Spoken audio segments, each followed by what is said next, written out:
에베소서 6장 17절 한 절의 말씀을 같이 읽습니다. 시작. 구원의 투구와 성령의 검고 하나님의 말씀을 가지라. 아멘. 오늘 여러분들과 함께 나눌 17절 말씀은 밸런스 균형에 대한 말씀입니다. 구원의 투구라는 단어도 나오고 성령의 검도 나오고 하나님의 말씀 이렇게 물론 구원의 투구와 나눠져서 성령의 검이 다른 말로 말하면 하나님의 말씀이다 이렇게 되어지는 구분짓고자 하면 두 개로 구분지을 수 있지만 영역 가운데서는 세 단어를 통해서 우리에게 주시는 은혜를 누릴 수 있기를 바랍니다. 요즘 다른 어떤 시대보다도 불평등의 시대 이렇게 얘기를 많이 해요. 그러나 연구 결과 하나가 나왔는데 참 충격적이죠.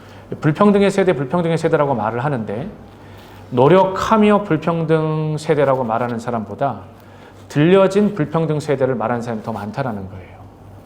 내가 그렇게 열심히 살아봤는데 불평등한 세대더라라고 결론을 내어진 것보다는 들어져서 귀로 듣는 것으로 그렇게 인식되어지는 불평등의 세대로 인식되어지는 것이 참 많아요. 우리 아이들부터 우리에게 중요한 인사이트를 줍니다. 아이들은 노력하고 충분한 결과를 얻어야 되는데 그만한 노력 없이 충분한 결과를 기대하려고 해요. 여러분 이게 성경적인가요? 성경적이지 않는가요?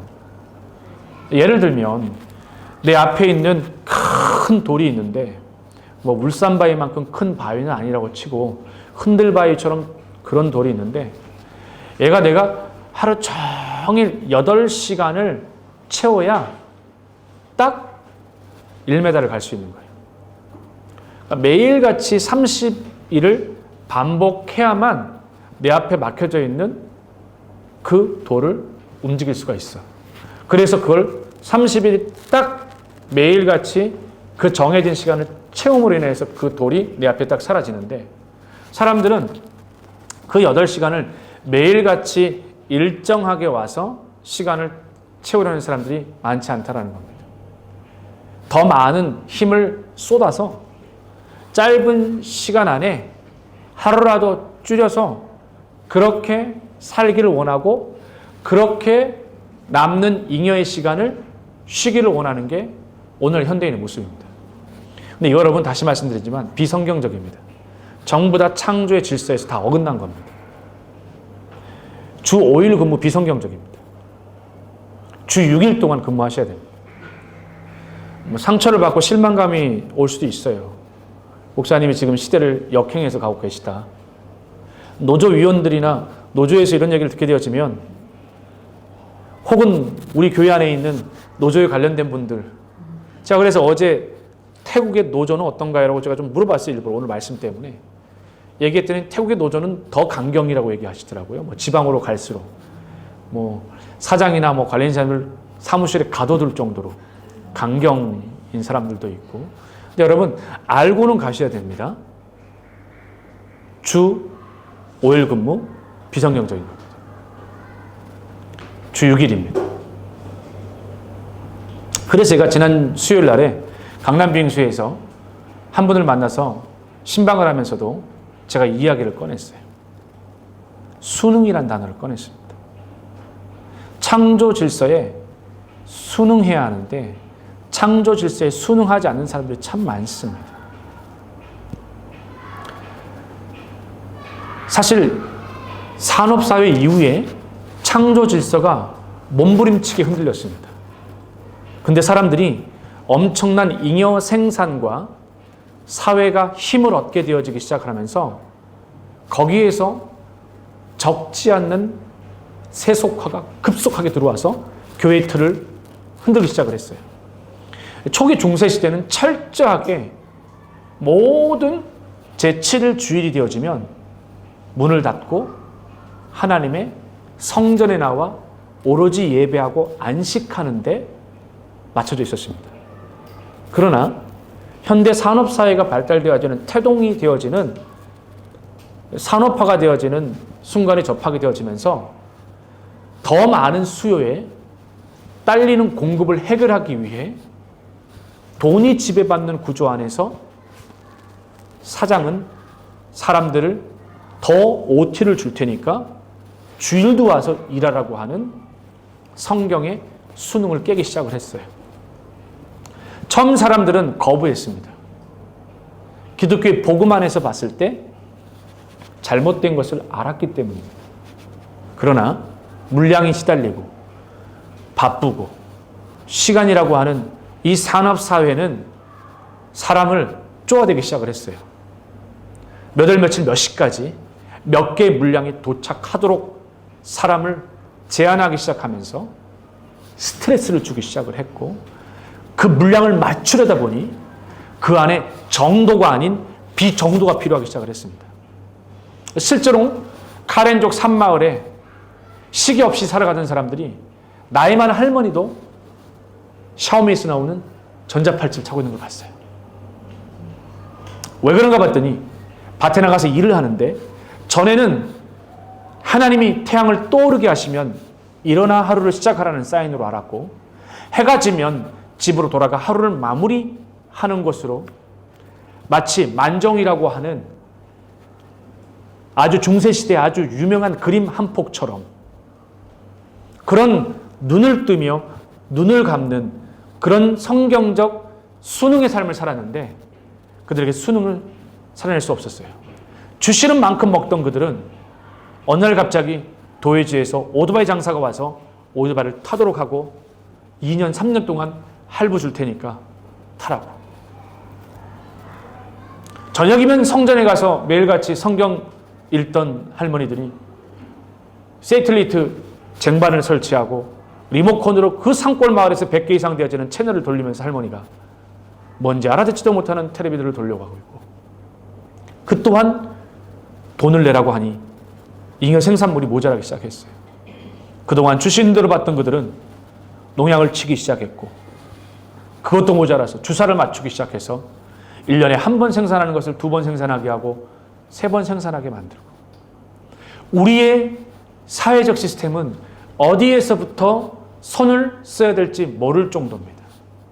산업사회와 초과학 문명 시대에 법이 만들어졌어요. 사람들의 인권을 향하여서. 그러나 가장 좋은 회복은 다시 말씀으로 순응하는 겁니다. 창조의 질서로 순응하게 만드는 거예요. 그래서 오늘날 대안학교를 찾는 이유가 뭡니까? 순응하는 부모인데 대학 잘 보낸데 해서 대안학교를 찾는 부모라면 어리석은 사람입니다. 하나님의 말씀대로 순응하며 우리 자녀를 키우고 싶다라면 그렇게 해야 되죠. 순응하기에는 참 어렵습니다. 시대에 뒤떨어져 가 보이고 시대와는 다른 길을 가는 것처럼 보이고 시대의 방향이 아닌 정반대의 방향으로 가는 것처럼 느껴질 때가 참으로 많아요. 교육을 공부하다 보면 짜증날 정도로 고통스러운 게 이런 순간입니다. 교육개혁이 일어나요. 그러나 성경적 순응과는 다르게 가요. 교육하다 어떤 생각까지 드냐면 내가 학교를 차려야 되겠다.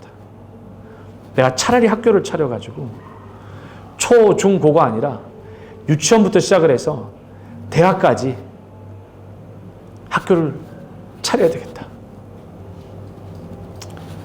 몇 명이나 학부모가 올까? 우리 반 고한인연합교회에서 지원 사모님 애기 나오면 보내겠어요?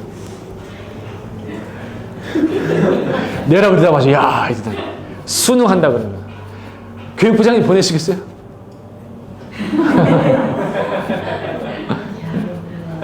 강 집사님 보내시겠어요? 고민이 되죠. 수능이라고 하는 이게 참 중요한 문제죠. 근데 어디에서도 지금 손을 쓸 수 없는 제가 그래서 기독교 학교를 대안학교라는 사람들을 만나보니까 이런 어려움이 있어. 우리가 초등 과정을 대안학교를 하고 있는데 이 아이들이 초등을 하고 나면 우리와 똑같은 하나님 말씀 가운데 순응하는 데를 찾기 어렵다라는 거예요. 고등학교까지 마쳤는데 대학을 보내야 되는데 순응하는 구조로 보낼 만한 대학을 찾기가 어려워. 그래서 결국 또 아이들이 들어왔다가 세상적 세계관으로 흘려보내지는 것을 보게 되어집니다. 왜 에베소서에서는 구원의 투구와 성령의 검봇, 하나님의 말씀을 가지라고 말하는 걸까요? 이 구원의 투구가 갖는 것은 우리 일생의 삶 가운데 가장 중요한 세계관을 결정짓는 것이 구원의 투구입니다.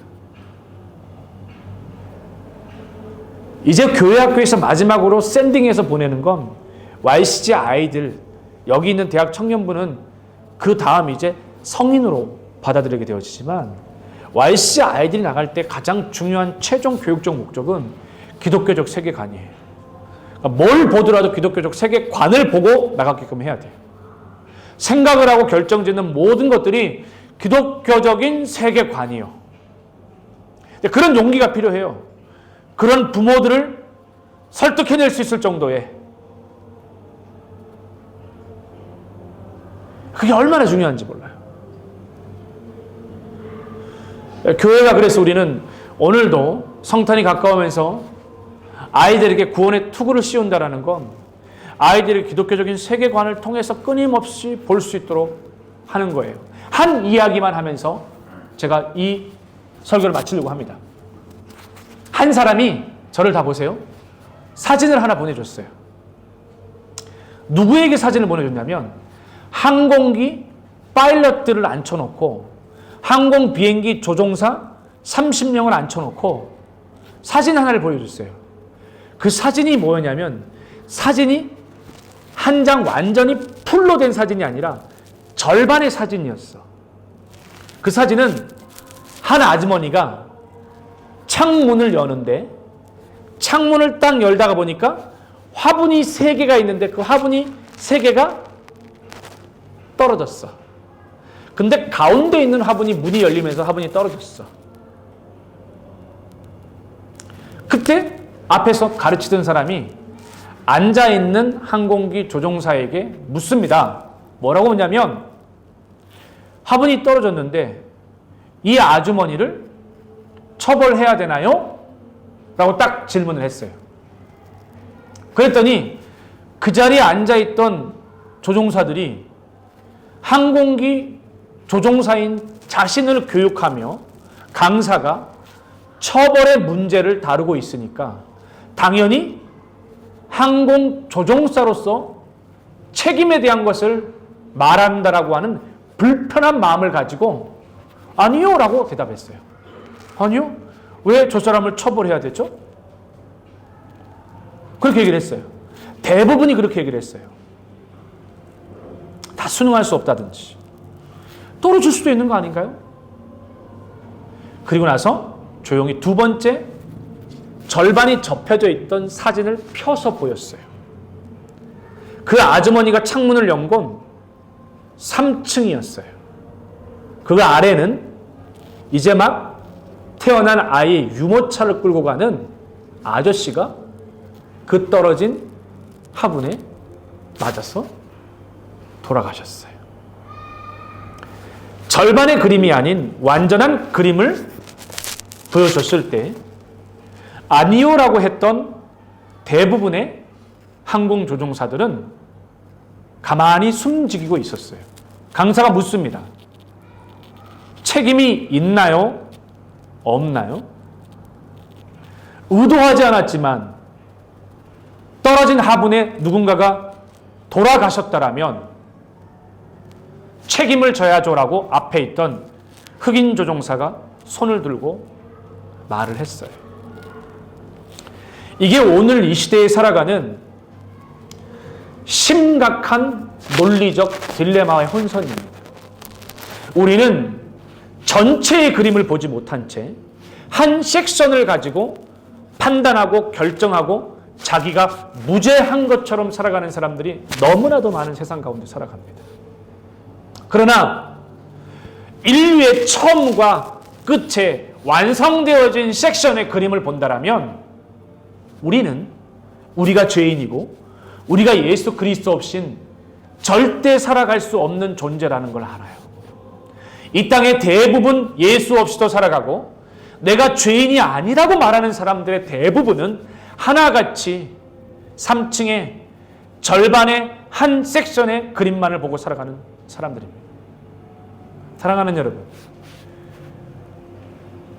오늘 바이블 루트에서 저는 여러분들이 한 순간을 보고 순간을 지도하고 교육하는 교사가 되지 않기를 바라요.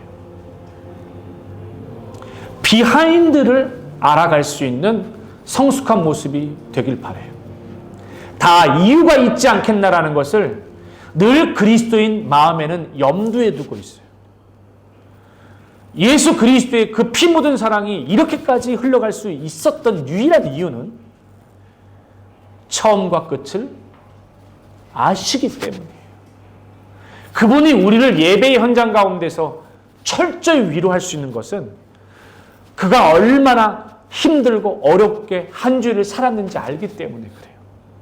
얼마나 물질 때문에 어려움을 당했고 얼마나 자녀 때문에 씨름을 했고 얼마나 남편 때문에 고통을 받고 있고 얼마나 몇 년이 아니라 트라우마처럼 남아있는 내 안에 해결되지 않는 그것 때문에 고통스러운 사람이 라는 것을 알기 때문에 그래요. 그러므로 복음은 여전히 모든 사람을 향해서 위로와 희망이 되어줘야 되는 거예요. 절대로 복음은 날카로운 칼을 들고 도려내는 것이 아니에요. 복음은 두렵고 떨리는 칼로 제사장이 제물을 도려내듯이 우리 앞에 놓여져 있는 그 아이들, 사람들을 볼 수 있어야 됩니다. 구원의 투구와 성령의 공과 하나님의 이 말씀이 그 배우 비하인드를 깊게 보게 해요. 깊게 보게 합니다. 그러므로 이번 하루도 저마다 자리에서 예배하며 아이들을 대하며 아이들 한 사람 한 사람을 살릴 때에 여러분들 가운데 오직 그리스도의 사랑과 그 은혜만이 주 앞에서 아름답게 잘 흘러갈 수 있는 그런 복된 한 주가 되고 예배의 시간이 되어지기를 주님의 이름으로 간절히 소망합니다. 기도합시다.